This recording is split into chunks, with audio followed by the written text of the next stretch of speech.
जय हिंद देशवासियों। मैं आर्मी मेडिकल कोर का जवान सिपाही सिंधव जोगीदास MH रानीखेत से 153 जेएच परमानेंट पोस्टिंग जा रहा हूं।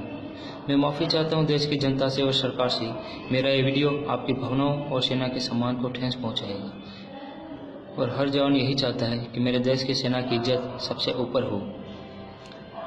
लेकिन ये कब तक बर्दाश्त करते रहेंगे? अब बात सिर्फ साहेब ड्यूटी तक सीमित नहीं रही, बहुत कुछ गलत हो रहा है। शायद ही 100 में से एक मामला सामने आता है, तब जाके सरकार जांच के आदेश देती है। हमारे देश का रक्षा बजट सबसे ऊपर बड़ा है और ये आम लोगों की जेब से आए हुए पैसों का है। जवानों को सुविधा तो बहुत कुछ दी जाती है, लेकिन ये सब दिखावा है।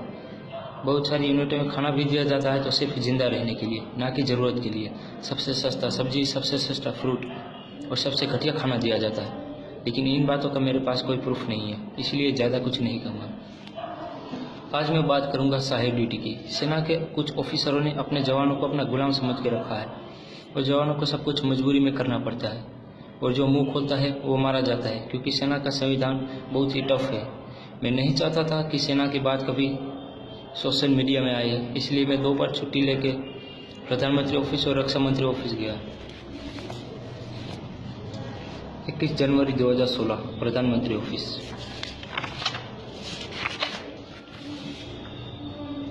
21 जनवरी 2016 रक्षा मंत्री office,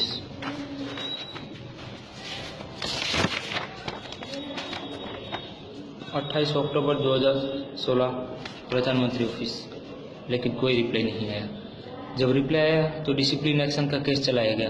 2 bar court of inquiry बिठाई गई। 1 साल तक मुझे हरासमेंट किया गया, फिर भी मैं चुप रहा और फिर से छुट्टी लेके दिल्ली गया 18 जनवरी 2017 को सेना भवन, लेकिन किसी ने अंदर नहीं जाने दिया। फिर एक लेटर लिखा जनरल बिपिन रावत साहब को, लेकिन कोई जवाब नहीं आया और आखिर में मुझे चार्जशीट से नवाजा गया, क्योंकि मैंने ऑफिसरों के खिलाफ लिखा था। 2 बार ऑलरेडी पनिशमेंट दे चुके थे और आखिर में एक अच्छे कमांडिंग ऑफिसर के अंडर में रहते हुए 14 दिन पे फाइन दिया गया। अगर हम लोग किसी भी ड्यूटी करने से मना करते हैं या कोई कानून तोड़ते हैं तो तुरंत पनिशमेंट दिया जाता है, लेकिन जब अधिकारी लोग सारे आम कानून तोड़ते हैं तो क्या उनके लिए कोई कायदा कानून नहीं है? इस केस का एंडिंग और सबकी खामोशी से तो यही साबित होता है कि सेना का संविधान सिर्फ जवानों के लिए ही बने हैं, ना कि ऑफिसरों के लिए। पूरी सेना गलत नहीं है, लेकिन कुछ ऑफिसरों की वजह से पूरी सेना पे कीचड़ उछलता है।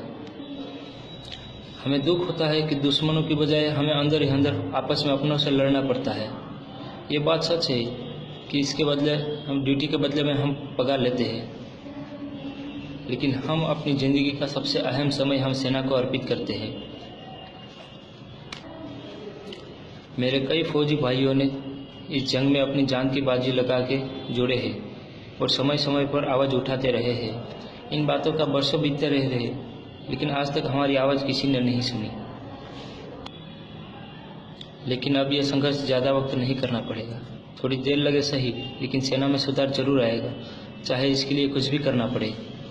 इतिहास गवाह है कि सेना इस बात को कभी एक्सेप्ट नहीं करेगी, लेकिन मैं अपनी बातों पे कायम हूँ। अगर मेरी बताई हुई बातों पे किसी को डाउट है तो खुद मुझे मिल सकता है या मुझे कांटेक्ट कर सकता है। मेरा एड्रेस है तहसील Maliyahatina, district Junagadh, state Gujarat. Number है 9998451359। नाम है सिंधव जोगीदास। आज मैं जा रहा हूँ प्रधानमंत्री जी और रक्षा मंत्री जी के ऑफिस में, और ये सारे लेटर मैं मीडिया के जरिए आप तक पहुँचाऊँगा। मैं एक सवाल पूछना चाहता हूँ देश की जनता से और सरकार से, कि आज तक की सरकारें वाकई इस बात से अनजान रही है या जानबूझ के हमारी बातों को नज़रअंदाज किया जाता है? मैं आपके जवाब का इंतज़ार करूंगा। अगर कुछ बुरा लगा हो तो माफ़ करना, और सरकार से मेरा अनुरोध है कि अगर इस केस की जांच करवाना चाहते हो तो सारे अधिकारी सेना से ना हो। जय हिंद।